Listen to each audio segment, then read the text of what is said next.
Hi there, this is Anne Marie Chase, and today I will show you how easy it is to make a reading Venn diagram for your students. So we're going to go over to flippity.net. Shout out to Steve who created Flippity and made it free for anyone. So yay, it's an amazing resource, and it's even better because it's free and fully customizable to your language or your students or your level. It's the best. All right, we're going to go to flippity.net. Now, there are a lot of Flippity applications and tools you can use, but today we're going to use the manipulatives to make our Venn diagram. So we're going to click right here on instructions. And we're going to scroll down to the Google Sheets option, option 2. And I find that this is the option I like best because it makes it easiest to edit next year or to find the link when I'm looking for it. So we're going to click on make a copy of the template. And it's going to force a copy right into your Google Drive. So we got our copy going. First thing you're going to want to do is title this because it gets easy to lose things in a Google Drive if they're not labeled and organized. So we're going to call this Mexican versus U.S. Independence Venn diagram. Okay, then the other thing you're going to want to do is click on this little arrow, and that will tell Google Drive where you want it organized. So you want to put this in, the right unit folder so you can find it later. Okay.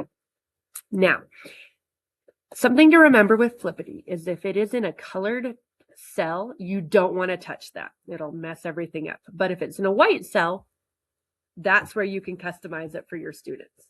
So where it says terms, that's where we want to put our information that we want to appear in tiles. Now it'll automatically fill with like a demo example. So we're going to delete all of those and we're going to type in here what we want our terms to be. And to save you the time, I've already copied and pasted, or I've already typed up what I want. So I'm going to copy and paste those right into here where it says terms. And those will be all of my little tiles that students will be able to move and manipulate. Now,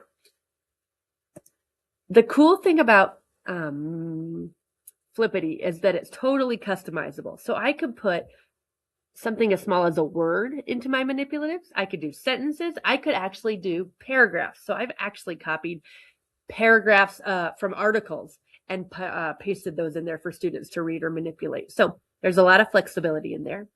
And then over here, you get to decide what color you want each tile to be. So depending on the activity, you might want them all to be white, or you might want them to be different colors. But for a Venn diagram, I want my headings or the titles of my Venn diagram to be really obvious. So for Mexican Independence Day, let's make that one green.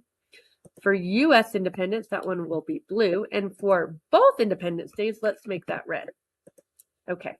The other thing that I really love about Flippity Manipulatives is that we can add in emojis to make it a little bit more comprehensible. So maybe my students aren't familiar with the phrase fuegos artificiales. I can come over to, I love emojikeyboard.org, and I've got a firework emoji. I'm going to copy that. I'm going to just paste it right by there just to make it a little bit more comprehensible to my students. Okay, so feel free to add in emojis if that would help your students. Then I want to change the background because this is a Venn diagram. I'm going to choose Venn diagram. We've got that. We've got our colors. We've got all of our tiles. We're ready to go. Now, the next step is you need to go File, Share, Publish to the web. We're going to publish the entire document. Okay. And they will give us a link that we're going to copy. Okay, I've got that copied. Now we go back to our Google Sheet, click on Get the Link here, and we're going to paste that link into the green. Okay, and when we do that, a new link will pop up in the blue. That's what we're going to open. And this is our created Flippity. Look at how easy that was. So students can manipulate this. We're going to ask them to move the U.S. on one side, Mexico on the other, and both in the middle. You can see your emojis right here. And then students will read and move things over depending on where it belongs. How easy was that? Hope that was helpful. And oh, one more thing to know. This right here, that's the link you're going to copy and give to students. So put it in Google Classroom or however you share material with students. But that's the link you'll give students. This is where you will make edits if you find a typo or if you need to change something next year. But really the link that you're giving to students is this blue link right here. All right, I hope that was helpful. Take care. Have a great one. Bye-bye.